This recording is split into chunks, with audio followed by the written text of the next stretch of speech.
भारत के महान व्यक्तित्व से आज हम जो आपको कहानी सुनाएंगे वह है सत्यवादी हरिश्चंद्र की कहानी।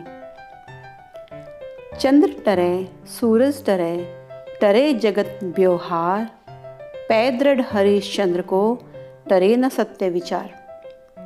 सत्य की चर्चा जब भी की जाएगी महाराजा हरिश्चंद्र का नाम जरूर लिया जाएगा। हरिश्चंद्र इक्ष्वाकु वंश के प्रसिद्ध राजा थे। इनकी पत्नी का नाम तारामती तथा पुत्र का नाम रोहिताशु था। तारामती को कुछ लोग शैवैया भी कहते थे। महाराजा हरिश्चंद्र की सत्यवादिता और त्याग की सर्वत्र चर्चा थी। महर्षि विश्वामित्र ने हरिश्चंद्र के सत्य की परीक्षा लेने का निश्चय किया। रात्रि में महाराजा हरिश्चंद्र ने स्वप्न में देखा कि कोई तेजस्वी ब्राह्मण राजभवन में आया है। उन्हें बड़े आदर से बैठाया तथा उनका यथेष्ट आदर सत्कार किया। हरिश्चंद्र ने स्वप्न में ही इस ब्राह्मण को अपना राज्य दान में दे दिया। जगने पर महाराज इस स्वप्न को भूल गए। दूसरे दिन महर्षि विश्वामित्र इनके दरबार में आए। उन्होंने महाराज को स्वप्न में दिए गए दान की याद दिलाई। ध्यान करने पर महाराज को स्वप्न की सारी बातें याद आ गई और उन्होंने इस बात को स्वीकार कर लिया। विश्वामित्र ने राजा से दक्षिणा मांगी। राजा ने मंत्री से दक्षिणा देने हेतु राजकोष से मुद्रा लाने को कहा। विश्वामित्र क्रोधित हो गए। उन्होंने कहा, जब सारा राज्य तुमने दान में दे दिया है तब राजकोष तुम्हारा कैसे रहा? यह तो हमारा हो गया। उसमें से दक्षिणा देने का अधिकार तुम्हें कहाँ रहा? हरिश्चंद्र सोचने लगे, विश्वामित्र की बात में सच्चाई थी, किंतु उन्हें दक्षिणा देना भी आवश्यक था। वे यह सोच ही रहे थे कि विश्वामित्र बोल पड़े, तुम हमारा समय व्यर्थ ही नष्ट कर रहे हो। तुम्हें यदि दक्षिणा नहीं देनी है तो साफ साफ कह दो, मैं दक्षिणा नहीं दे सकता।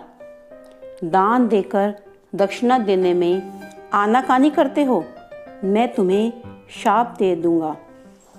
हरिश्चंद्र बोले, महाराज, कोष सब आपका हो गया है। आप मुझे थोड़ा समय दीजिए ताकि मैं आपकी दक्षिणा का प्रबंध कर सकूं। काशी में राजा हरिश्चंद्र ने कई स्थलों पर स्वयं को बेचने का प्रयत्न किया, पर सफलता न मिली। सायंकाल तक राजा को शमशान घाट के मालिक ने खरीदा। हरिश्चंद्र अपनी पत्नी तथा पुत्र से अलग हो गए। तारामती को एक साहूकार के यहाँ घरेलू कामकाज करने को मिला और हरिश्चंद्र को मरघट की रखवाली का काम। तारामती तो पहले महारानी थी, अब बर्तन मांजने और चौका लगाने का काम करने लगी। स्वर्ण सिंहासन पर बैठने वाले राजा हरिश्चंद्र शमशान पर पहरा देने लगे। जो लोग शव जलाने मरघट पर आते थे उनसे कर वसूलने का कार्य हरिश्चंद्र को दिया गया। अपने मालिक की डांट फटकार सहते हुए भी नियम एवं ईमानदारी से अपना कार्य करते रहे। उन्होंने अपने कार्य में कभी भी कोई त्रुटि नहीं होने दी। इधर तारामती के साथ एक हृदय विदारक घटना घटी। उनके साथ पुत्र रोहिताशु भी रहता था। एक दिन खेलते खेलते उसे सांप ने डस लिया। उसकी मृत्यु हो गई। तारामती पर यह दुख वज्र की भांति आ गिरा।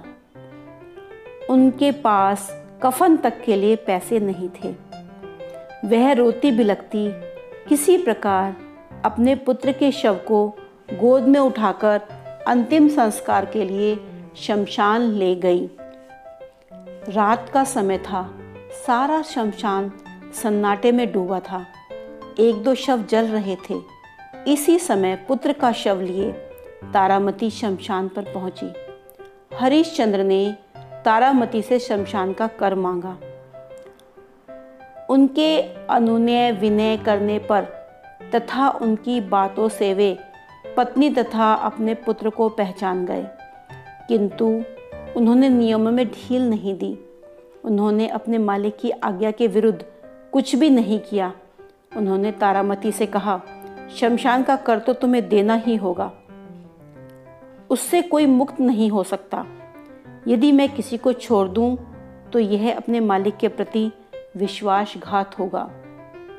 हरिश्चंद्र ने तारामती से कहा, यदि तुम्हारे पास और कुछ नहीं है तो अपनी साड़ी का आधा भाग फाड़ कर दे दो, मैं उसे ही कर के रूप में ले लूंगा। तारामती विवश थी। उसने जैसे ही साड़ी को फाड़ना आरंभ किया, आकाश में गंभीर गर्जना हुई। विश्वामित्र प्रकट हो गए। उन्होंने रोहिताश्व को भी जिंदा कर दिया। विश्वामित्र ने हरिश्चंद्र को आशीर्वाद देते हुए कहा, तुम्हारी परीक्षा हो रही थी कि तुम किस सीमा तक सत्य एवं धर्म का पालन कर सकते हो। यह कहते हुए विश्वामित्र ने उन्हें उनका पूरा राज्य जैसे का तैसा लौटा दिया। महाराज हरिश्चंद्र ने स्वयं को बेचकर भी सत्यव्रत का पालन किया।